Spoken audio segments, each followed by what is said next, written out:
Okay guys, this is just a quick tutorial of what Ohm's law is for you in case you missed class or in case you just want a refresher to study for the test.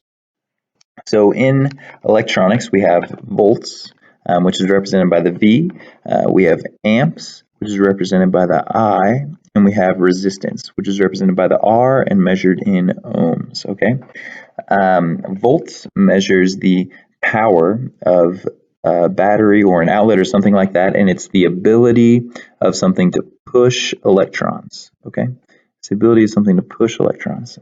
Amps measures the speed of electrons moving through a wire, and then resistance is measured in ohms, and that measures how much we can slow down this movement of electrons through a wire. Okay, so they're all actually interrelated. The volts, the amps, and the resistance are all interrelated.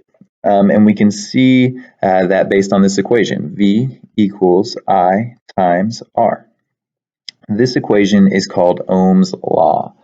And Ohm's law says that if we know the volts and the amps, then we can find the resistance, or if we know the amps and the resistance, then we can find the volts, or if we know any of the two, then we can find the third. And so this little nifty triangle up here, this can help us to do that. So what you got to do is, if you have a system, you have a circuit, okay, and you know what the volts are. Let's say the volts, we're using those 9-volt batteries, so we know the volts are 9 volts. It's fully charged. And we know the resistance because we measured the resistance of our light bulb in our little circuit, and that is 22 ohms, okay? So we have a circuit, we know the resistance, and we know the amps. It's 9 and 22. All we have to do is cover up whatever we're trying to figure out. So you cover up the I here, so you cover that up so you can't see it with your hand, and you know that you need to divide V by R. So in this case, we take 9 divided by 22, and we're going to get about 0.4, something like that. It equals about 0.4, okay? 0.4, whoops, 0.4 should be what that equals, okay? Sorry, my tablet's kind of going crazy there. So that is how you use Ohm's law. We just calculated the resistance, or we just calculated the amps, sorry about that, to be 0.4 amps. Let's do the same thing now, only let's use a different color to keep it interesting and measure different components of Ohm's law. So we have our little triangle here, and we have volts, and we have amps, and we have, oops, sorry, let me erase that. Amps is measured with an I. Okay, so we have volts with our V, we have amps, and we have resistance in our little triangle, okay?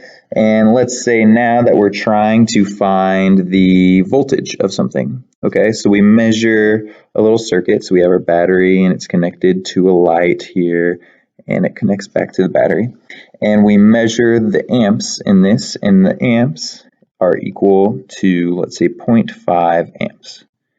And we measure the resistance of our light bulb, and that comes out to be really big. Let's say it's like 50 ohms.